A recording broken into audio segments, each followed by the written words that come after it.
Without internship or without training in the food industry, not a single degree is relevant. If you had the chance to innovate something brand new in food tech, what would that be?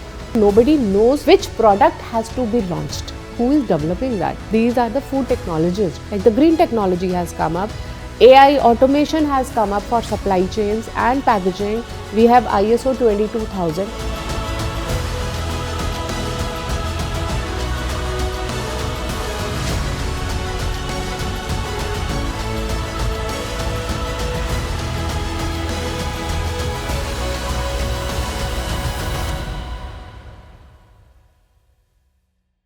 Hi, and welcome to another episode of the Manav Rachna podcast, where we bring you the expert POV of leading academicians and industry titans across sectors. I am 𝒔𝒉𝒂𝒓𝒈𝒆𝒃, your host for the episode. Today, we have with us Dr. Lakhvinder Kaur, Associate Professor of Food Science and Technology and Research Director, Life Sciences at MRIIRS.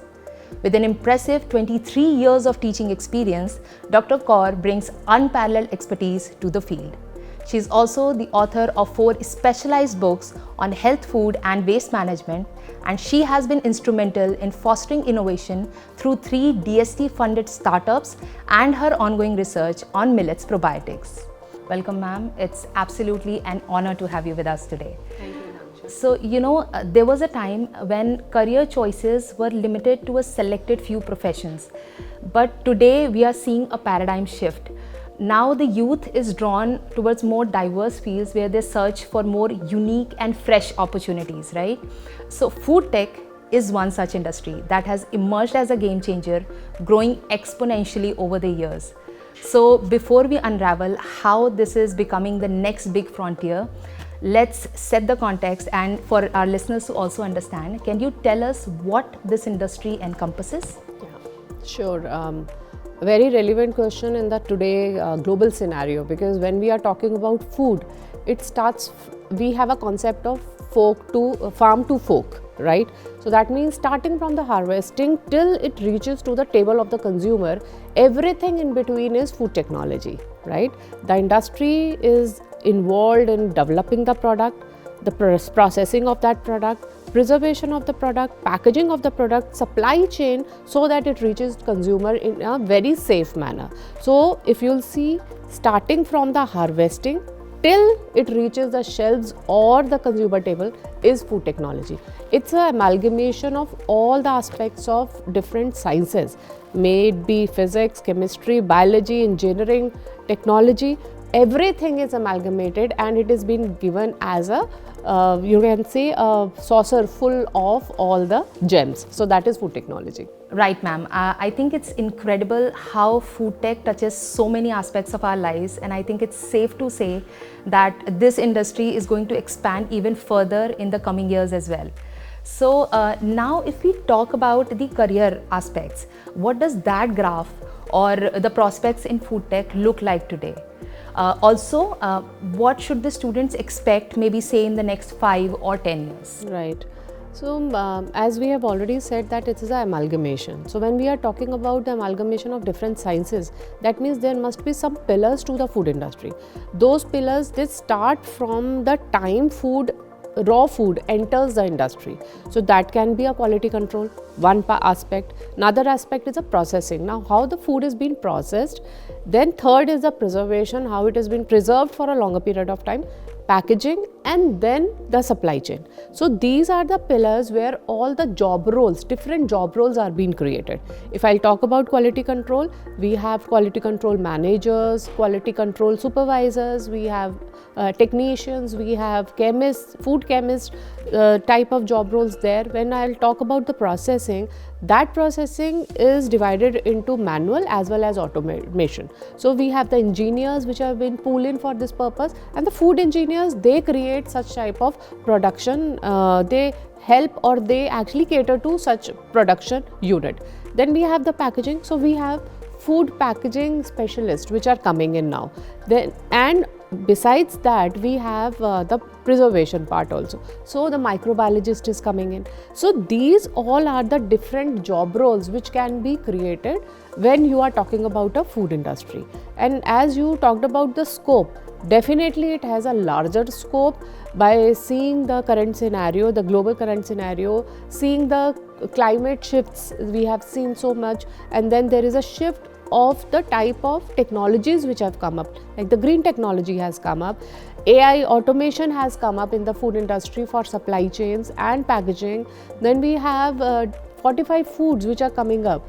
So these type of scope can be easily created for the students who are willing to come into the food industry. Absolutely, ma'am. I think a lot of our student listeners will appreciate knowing, where to focus their energy, right? So, speaking of which, are there any skills or specializations that students should focus on, or maybe some internships or certifications that you would recommend? Definitely, there are many. Becoming a food technologist is not that easy. You cannot just have a Google knowledge and become food technologist, because you have to work in the industry. So some skills, as I've already talked, maybe you can have the microbiology background, you have some engineering background, or you have some skills or some subjects, core subjects in engineering, some subjects which are related to the food production. It can be harvesting also, it can be agri-tech also. So there are these type of skills which they should have. Now, in the relevant scenario or in the current industry scenario, we should say AI, blockchain technology and data analytics have come up in a big scale. So that skill, or you should say that knowledge, is relevant before coming into the industry. Besides this, as green technology has come up in the food industry now, so lot of the knowledge about the products, about the raw material which is growing in the field, that is agriculture. So you should have, or the student whosoever wants to come into this field, they should have such knowledge before entering, so that they will not face any problem in the industry. Then you are saying some certifications, definitely they help a person or a food technologist or a food scientist to have a broader aspect or the broader scenario of the industry. So those certifications can be from HACCP, so that is a hazard analysis critical control point. This is a mandate for every industry. We have ISO 22000, again it's a mandate. Then we have FSSC 22000, again this is a mandate for any food industry to have it. So besides this, auditor certification. So once the person who is desired to become food technologist, they achieve all these, they take all these certifications, they are better placed in the industry. So they can lead to the director level also with these certifications. Yeah. Are there any specific internships that we also offer that helps students, to get that experience? Yes, because without internship or without training in the food industry, not a single degree is relevant, right? If I'll talk about Manav Rachna, as we have this course here, we are giving 3 months of curriculum-based internship in the food industry, and that is relevant, that is mandatory in their curriculum. So they have to be in the food industry. It can be of any domain, can be cereal, milk industry, meat industry, bakery, any industry, but they have to spend that time so that they'll touch all the pillars of food industry, right?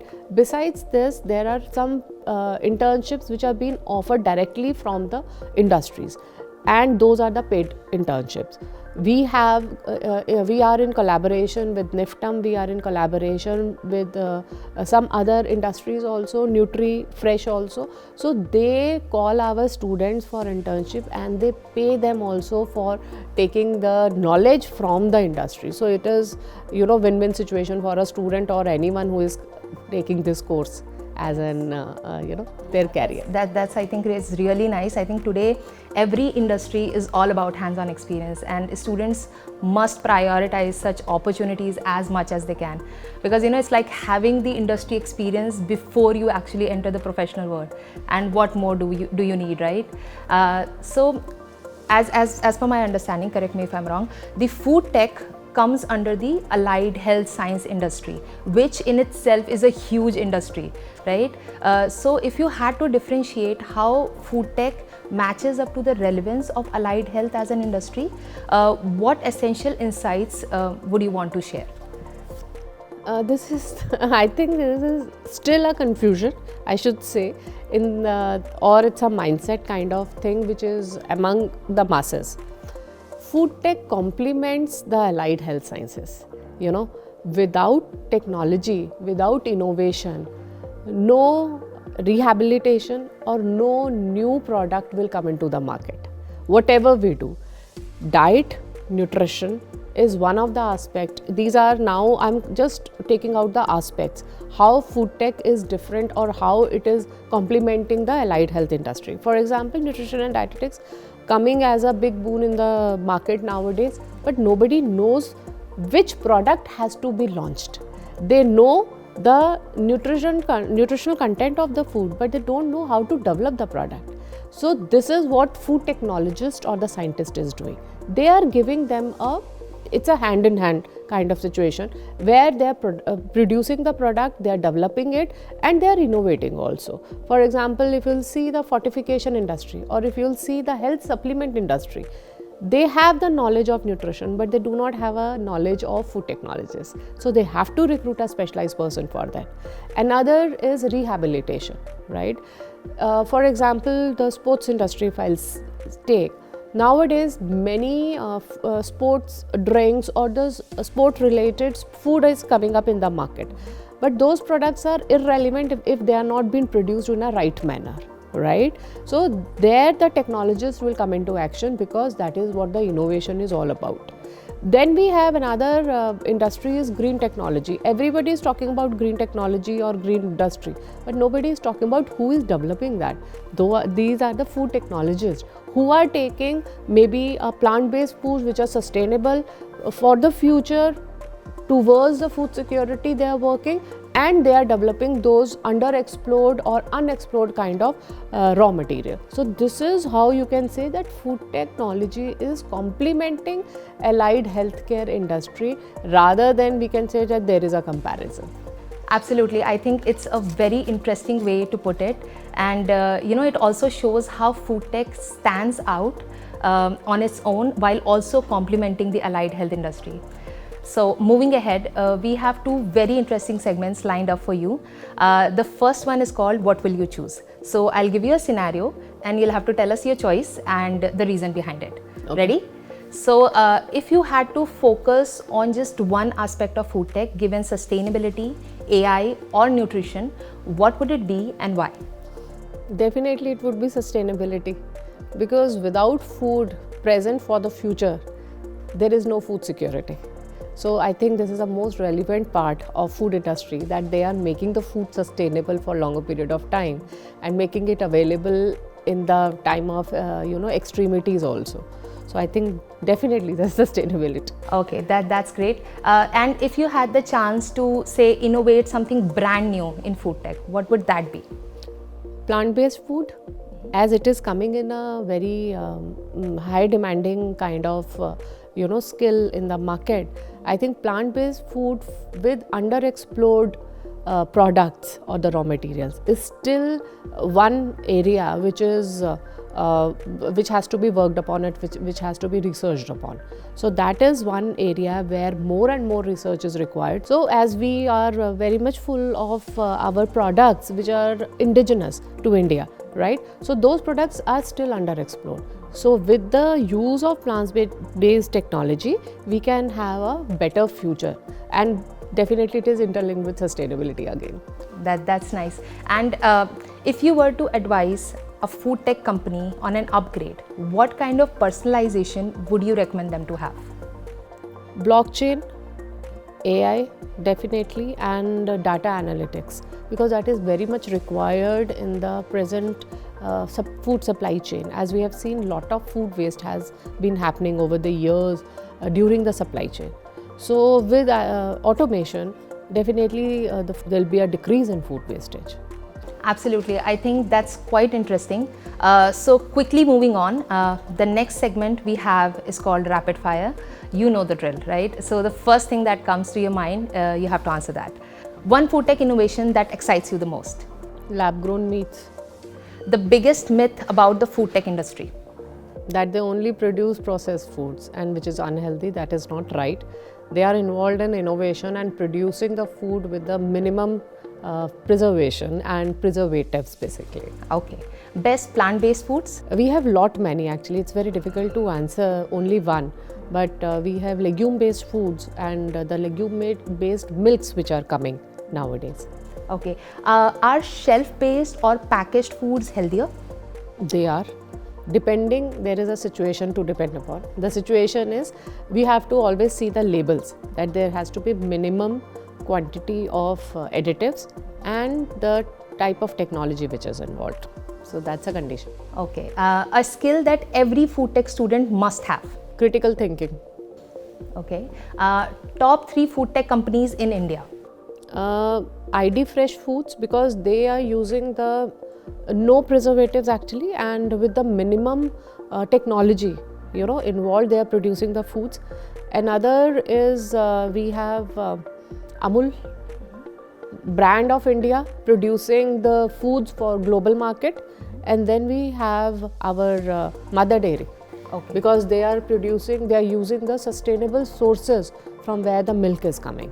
So that's how I can rate them. But there are many. We are not just limited to 3. Okay. So food wastage or food security, a more pressing challenge? Both of them, because they are interrelated. If we'll minimize the food waste, definitely we are increasing the security of our food for the coming generation. Okay. Well, that was fun. So before we wrap up, if you could recommend some credible sources where parents or students should go in case they want to learn more about the industry, if you can list some for us. I think main source is Ministry of Food Processing, because they have all the domains of food technology there first, and they have the list of colleges and the list of industries where the more and more recruitments and internships and training programs are being offered. And the college list is also being there on the portal, so that the person who is interested in food technology, they can gauge at those portals, and they can just select the college according to their state or their district. So it's Definitely. Okay. So this brings us to the end of our today's insightful conversation. Dr. Kaur, thank you for sharing your incredible expertise with us. And I'm sure this will inspire a lot of listeners to explore more about this industry. So thank you. Thank you, Akanksha, for inviting me. Thank you. To our listeners, thank you for staying with us till the very end. If you found this conversation helpful, don't forget to share it with at least one person who you think should consider a career in food tech. And if you have more questions for us, drop them in the comments. We'll be more than happy to answer them. So, see you in the next episode of the Manav Rachna podcast. Till then, keep exploring, keep learning.